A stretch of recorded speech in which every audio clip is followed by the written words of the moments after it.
시편 51편 말씀을 봉독해 드리겠습니다. 하나님이여, 주의 인자를 따라 내게 은혜를 베푸시며 주의 많은 긍휼을 따라 내 죄악을 지워주소서. 나의 죄악을 맑게 씻으시며 나의 죄를 깨끗이 제하소서. 물은 나는 내 죄가를 나오니 내 죄가 항상 내 앞에 있나이다. 내가 주께만 범죄하여 주의 목전에 악을 행하였사오니 주께서 말씀하실 때에 의로우시다 하고 주께서 심판하실 때에 순전하시다 하리이다. 내가 죄악 중에서 출생하였으며 어머니가 죄 중에서 나를 잉태하였나이다. 보소서, 주께서는 중심이 진실함을 원하시오니 내게 지혜를 은밀히 가르치시리이다. 우슬초로 나를 정결하게 하소서. 내가 정하리이다. 나의 죄를 씻어주소서. 내가 눈보다 희리이다. 내게 즐겁고 기쁜 소리를 들려주시사 주께서 꺾으신 뼈들도 즐거워하게 하소서. 주의 얼굴을 내 죄에서 돌이키시고 내 모든 죄악을 지워주소서. 하나님이여, 내 속에 정한 마음을 창조하시고 내 안에 정직한 영을 새롭게 하소서. 나를 주 앞에서 쫓아내지 마시며 주의 성령을 내게서 거두지 마소서. 주의 구원의 즐거움을 내게 회복시켜 주시고 자원하는 심령을 주사 나를 붙드소서. 그리하면 내가 범죄자에게 주의 도를 가르치리니 죄인들이 주께 돌아오리이다. 하나님이여, 나의 구원의 하나님이여, 피 흘린 죄에서 나를 건지소서. 내 혀가 주의 의를 높이 노래하리이다. 주여, 내 입술을 열어주소서. 내 입이 주를 찬송하여 전파하리이다. 주께서는 제사를 기뻐하지 아니하시나니 그렇지 아니하면 내가 드렸을 것이라. 주는 번제를 기뻐하지 아니하시나이다. 하나님께서 구하시는 제사는 상한 심령이라. 하나님이여, 상하고 통회하는 마음을 주께서 멸시하지 아니하시리이다. 주의 은택으로 시온의 선을 행하시고 예루살렘 성을 쌓으소서. 그때 주께서 의로운 제사와 번제와 온전한 번제를 기뻐하시리니 그때 그들이 수소를 주의 제단에 드리리이다. 아멘. 기도하겠습니다. 모신 아버지 하나님, 오늘도 저희에게 생명의 하루를 누리게 하시는 하나님께서 저희의 기대하는 것과 생각하는 것에 넘치는 하나님의 은혜와 긍휼에 기인한 풍성한 축복과 선한 열매들을 우리 앞에 예비하신 줄을 믿습니다. 아버지 하나님, 오늘 우리가 믿음의 눈을 들어 언약의 약속을 붙들고 하나님께서 우리 앞서 예배하신 선한 것들을 바라보며 누리는 이 하루가 될 수 있게 축복해 주시옵소서. 우리의 마음의 눈을 들어 우리의 야심의 눈으로 바라보는 것들이 아니라 하나님께서 우리에게 허락하기 원하시는 소중한 축복과 비전들을 볼 수 있는 믿음의 눈을 새롭게 하여 주시고 그 모든 것들을 누리기에 합당한 자로 저희들을 세워 주시옵소서. 하나님과 저희 사이를 갈라놓는 죄악을 오늘도 저희가 떨쳐낼 수 있게 하여 주시고 예수 그리스도의 보혈의 피 앞에 그 모든 것을 씻어냄으로 말미암아 하나님과 우리 사이에 막힘이 없게 하시며 하나님께서 원하시는 우리와 더불어 친밀히 동행하시는 삶을 오늘도 저희가 마땅히 누리게 하여 주시옵소서. 아버지 하나님, 우리가 이 세상의 많은 장애물들과 이 세상의 많은 어려움들을 극복하기를 그토록 원하면서도 하나님과 우리 사이를 갈라놓는 이 죄와의 씨름을 우리가 진지하게 직면하지 못하는 연약함을 긍휼히 여겨 주시옵소서. 아버지 하나님, 오늘도 저희가 이 죄악들을 극복하기를 원하며 하나님 앞에 합당하지 못하고 하나님께서 이미 우리에게 베푸신 은혜와 부르심에 합당하지 못한 우리의 모든 연약함들을 벗어버리기를 원하오니 주의 성령께서 우리 마음 가운데 조명해 주시고 하나님께서 기뻐하지 아니하시는 것들을 우리 또한 기뻐하지 아니할 수 있는 하나님의 마음에 합한 마음을 주시고 그 모든 것들을 떨쳐낼 뿐만 아니라 그리스도 안에서 우리에게 허락하신 소중하고 복된 것들을 마땅히 우리가 누려야 할 것들을 우리의 것으로 붙들어 누리는 하루가 될 수 있도록 축복해 주시옵소서. 오늘도 우리로 하여금 만나게 하시고 우리의 걸음을 이끄시는 그 모든 것들 속에서 하나님의 자녀된 하나님의 백성된 우리의 모습들을 드러내게 도와주시고 우리를 통하여 하나님이 영광 받으시며 복음의 능력과 복음의 올바름이 복음의 그 소중한 생명력이 드러나게 하여 주시옵소서.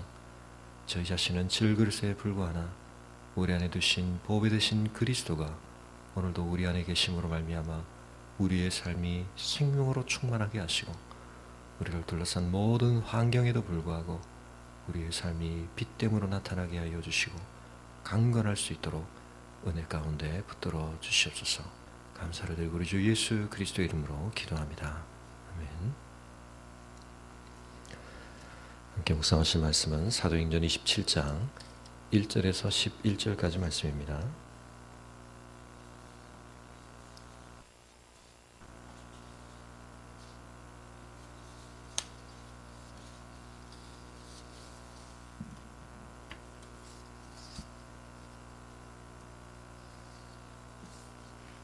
사도행전 27장 1절에서 11절까지를 봉독해 드리겠습니다. 우리가 배를 타고 이달리아에 가기로 작정되매 바울과 다른 죄수 몇 사람을 아구스도대의 백부장 율리오란 사람에게 맡기니 아시아 해변 각초로 가려 하는 아드라무떼노베에 우리가 올라 항해할새 마게도냐의 데살로니가 사람 아리스다고도 함께하니라.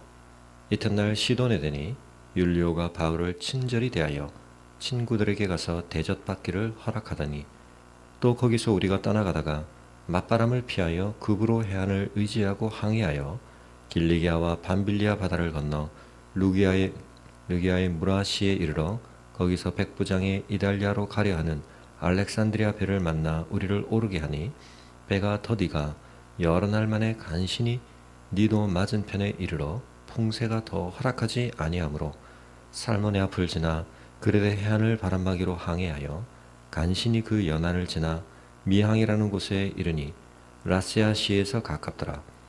여러 날이 걸려 금식하는 절기가 이미 지났으므로 항해하기가 위태한지라 바울이 그들을 권하여 말하되 여러분이여 내가 보니 이번 항해가 화물과 배만 아니라 우리 생명에도 타격과 많은 손해를 끼치리라 하되 백부장이 선장과 선주의 말을 바울의 말보다 더 믿더라.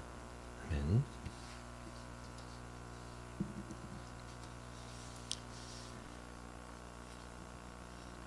19장 이하에서 진행되어 온 예루살렘에서 일어난 소동으로 말미암는 바울의 법적인 여러 가지 절차들이 이제 마무리되어지고 바울이 실제로 로마를 향해 가는 여정을 이제 사도행전을 우리에게 소개하고 있습니다. 사도행전 전체의 흐름상에서 볼 때 거의 3분의 1에 해당되는 내용이 바울이 예루살렘에서 로마로 가는 과정과 관련된 소개인 것을 보게 됩니다.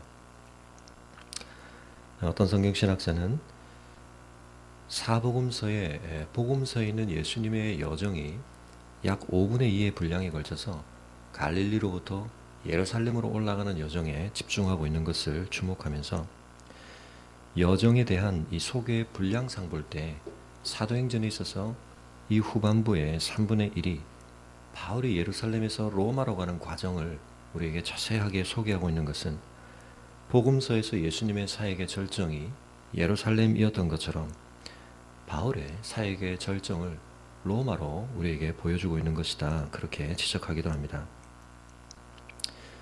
그래서 누가가 기록했던 누가복음서의 제목을 어떤 점에서 갈릴리에서 예루살렘이라고 붙일 수 있다면 사도행전의 제목을 예루살렘에서 로마로라고 붙일 수도 있을 것입니다.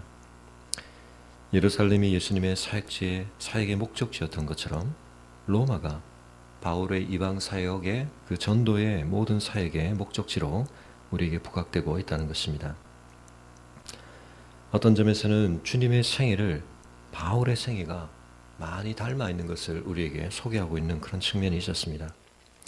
그가 재판을 받는 모든 과정들, 또 그 속에서 그가 증거하는 메시지의 내용들, 그것은 복음의 원수로 살고 예수 그리스도의 대적자였던 사울이 그리스도의 사도로 부름받아서 이제 그리스도가 걸어간 십자가의 길을 예수님과 동일하게 걸어가는 그와 같은 면모들을 우리에게 부각시켜 소개하고 있는 것을 보게 됩니다. 그런 점에서 우리가 이후에 보게 될 로마에 이르는 과정에서 특별히 이 항해와 관련된 이 내용들이 누가의 전체적인 이 신학적인 관점에서 도대체 무슨 소용이 있는가, 우리에게는 조금은 지나치게 상세해 보이면서도 무엇을 말하고자 하는지 우리가 초점을 잡기가 쉽지는 않은데, 어떤 점에서 이 로마를 향해 가는 이 여정이 예루살렘으로 올라가시던 예수님의 여정과 비슷하다고 본다면, 한편은 이 항해를 통해서 겪고 있는 바울의 모든 것들이 어떤 의미에서 그가 죽음에 이르는 과정 같은 험난하고 어려운 여정이었지만, 그가 무덤에 이르는 듯한 거의 죽기 일보 직전에 해당하는 백길의 여정 속에서 그러나 구조되어지고 다시 되살아나는, 마치 십자가에 내려가 죽으시고 부활하시는 주님의 여정과 비슷한 과정으로 우리에게 소개된다고 볼 수도 있겠습니다. 오늘 우리가 읽은 이 27장은 그 기록의 정밀함과 정확함 또 생생함에 있어서 굉장히 압도적인 기록의 특성을 가지고 있습니다. 아마도 그것은 오늘 본문에 이 모든 행위의 주체로 소개되고 있는 우리라고 하는 표현 속에 들어있는 누가가 직접 이 모든 여정을 함께 겪었기 때문에 나타나는 특징이라고 볼 수도 있겠습니다.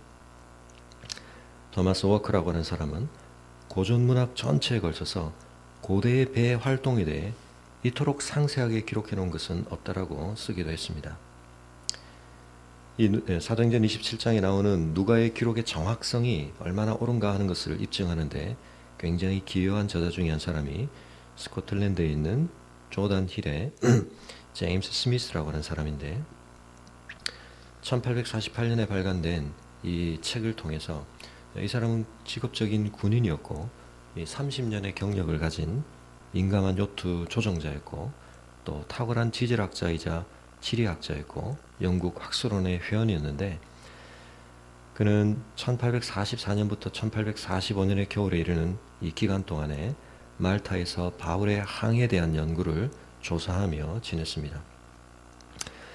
이 사람은 굉장히 지중해 기후 형태의 정통에 있었고 고대와 현대 세계 모든 항해술이나 선박 조종술을 연구했던 사람인데, 이 사람이 이 사도행전 27장과 자신이 바울의 여정을 직접 조사하며 또 그가 가졌던 모든 경험을 통해 내린 결론은, 이 사도행전 27장은 목격자이기는 하지만 그럼에도 불구하고 전문적인 항해사라고 볼 수는 없는, 즉 아직 물에 익숙하지 못한 그런 종류의 사람이 쓴 기록이라고 간주할 수 있다는 것입니다.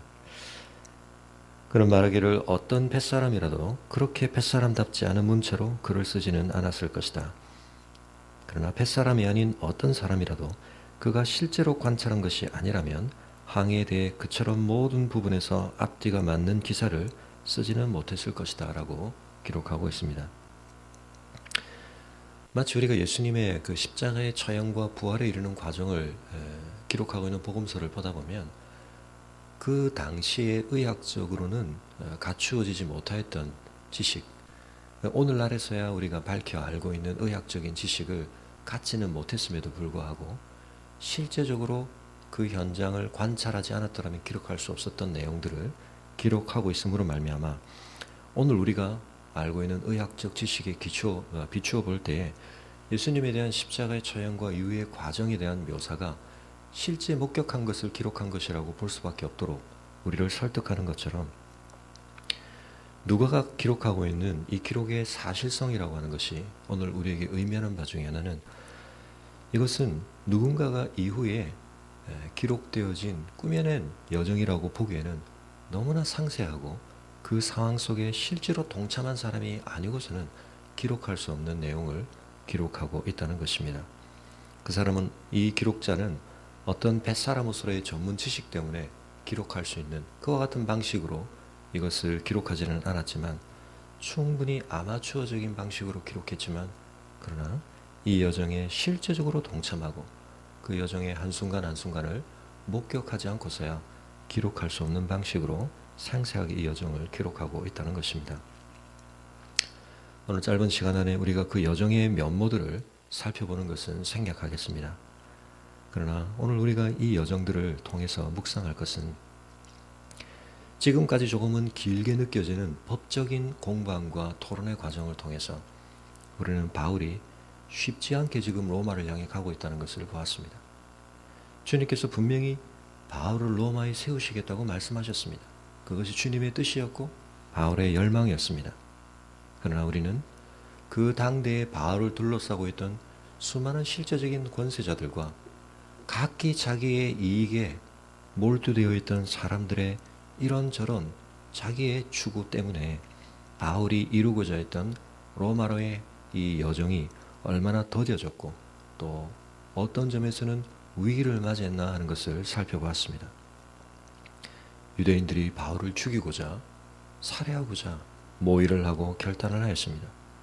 지배자들이 좀 더 일찍 결정할 수 있고 재판을 마무리 지을 수 있음에도 불구하고 백성들을 두려워하고 자신들의 정치적인 입지를 위해서 바울을 억지로 구류해 두기도 하고 별다른 결정력도 행사하지 않으면서 재판을 계속 반복하고 이 모든 여정들을 우리는 통하여서 바울이 가고자 하는 일이 상당히 지연된다는 느낌을 받고 바울을 향해서 주님이 이루겠다고 하시는 뜻이 제대로 성취되지 않는 듯한 느낌을 받을 때가 있었습니다.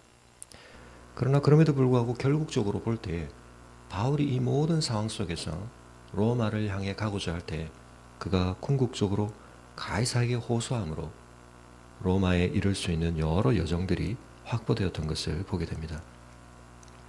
그리고 그 과정 속에서 바울이 얼마나 인내하며 믿음으로 그 과정들을 진행하는지를 보게 되었습니다. 이제 이후로 27장 이후에서는 실제적인 물리적인 로마에 이르는 여정 속에서 우리는 자연과의 씨름 속에서 그 당시의 여정에 동반되었던 여러 수단의 상황들 안에서 바울이 쉽게 로마에 이르지 못하는 과정을 보게 됩니다.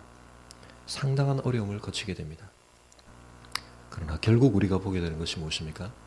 누가가 이 모든 기록을 통하여 전체적으로 우리에게 말하고자 하는 메시지가 무엇입니까? 하나님이 바울을 향해 가지신 뜻은 반드시 이루어져 가고 있다는 것입니다. 우리가 그 과정을 따라갈 때는 더뎌지는 것 같고 위태로운 것 같고 하나님이 뜻하신 것과는 오히려 반대되는 상황들이 전개되는 것 같지만 궁극적으로 바울을 향해 두신 주님의 뜻이 이와 같은 과정 속에서도 궁극적으로 이루어져 가고 있다는 것을 볼 수 있는 눈을 우리에게 제공하고자 하는 것입니다. 왜 이런 눈이 우리에게 필요합니까? 오늘 우리의 삶을 살아갈 때도 이스라엘 백성이 출애굽하여 가나안으로 들어가고자 하는 궁극적인 하나님의 약속을 받았으나 그들이 현실적으로 한 걸음 한 걸음 내려가는 40년의 광야 여정 속에서 그들은 그 궁극적인 성취가 전혀 실감되지 않는, 아니 오히려 그 약속은 그들의 삶에서 정말 낯설게 보여지는, 성취될 것 같지 않은 현실들을 디뎌가야 했던 것처럼 예수 그리스도 안에서 우리에게 분명하게 약속되어진 하나님의 언약들이 우리의 매일의 삶에서 그렇게 쉽게 손에 잡히는 그림으로 다가오지 않을 때가 많은 것입니다. 그러나 그럼에도 불구하고 우리는 이 역사의 과정 속에서 우리 인생의 걸음을 통해서 궁극적으로 주님이 우리를 향해 두신 언약이 반드시 실현된다는 사실을 믿음으로 굳게 붙들어야 할 것입니다. 그 과정 속에서 우리는 이런저런 상황들을 겪습니다. 이런저런 사람들을 만납니다. 이런저런 반대와 장애물들에 부딪힙니다. 걸려 넘어지는 것 같습니다. 그러나 하나님께서 예수 그리스도 안에서 우리를 아들의 형상으로 빚으시고 우리의 구원을 완성하시고 우리를 하나님의 나라의 백성 삼으시는 그 모든 여정들을 궁극적으로 방해하거나 지연시키거나 좌절시킬 것은 아무것도 없다는 담대한 확신을 가지고 우리는 우리의 매일의 삶을 감당할 수 있어야 할 것입니다. 그와 더불어서 우리는 또한 우리의 여정이 얼마나 중요한가는 사실을 기억해야 할 것입니다. 여러 과정들을 자세하게 소개하고 있지만 그 중에서 특별히 금식하는 절기가 이미 지났기 때문에 아마도 지금 우리의 시기 9월 10월쯤에 해당되는 시간을 지나간 것 같습니다.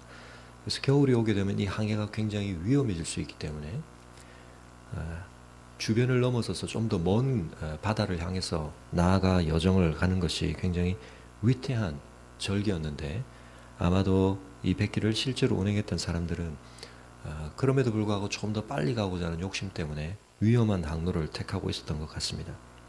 거기에 대해서 바울이 그들을 권합니다.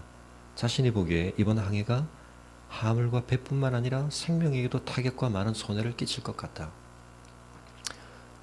물론 바울이 많은 여행의 경험이 있기 때문에 한 말이기도 하지만, 내일 위의 본문에서 보다시피 이것은 어떤 의미에서 바울이 하나님의 어떤 계시를 통해서 깨달은 지혜였던 것 같습니다.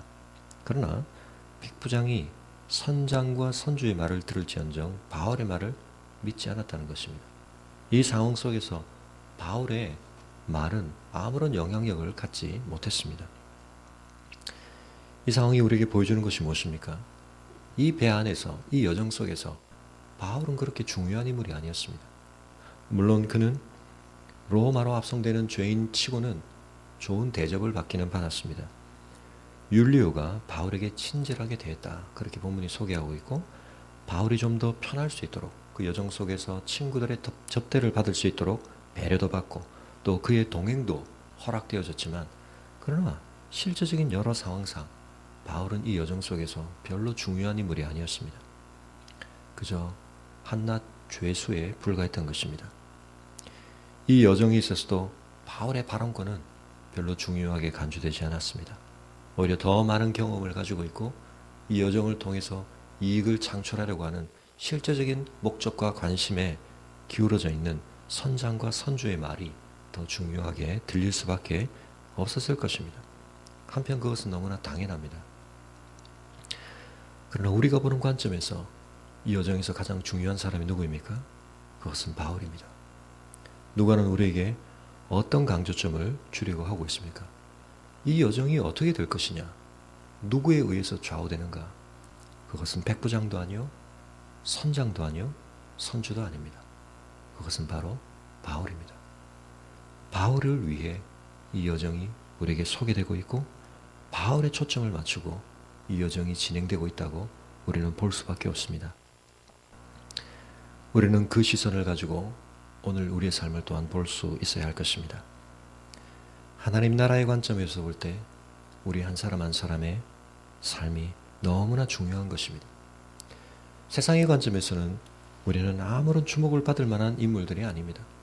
우리에게는 아무 발언권도 없습니다. 아무 영향력도 없습니다. 세상의 언론은 우리를 추적하지 않습니다.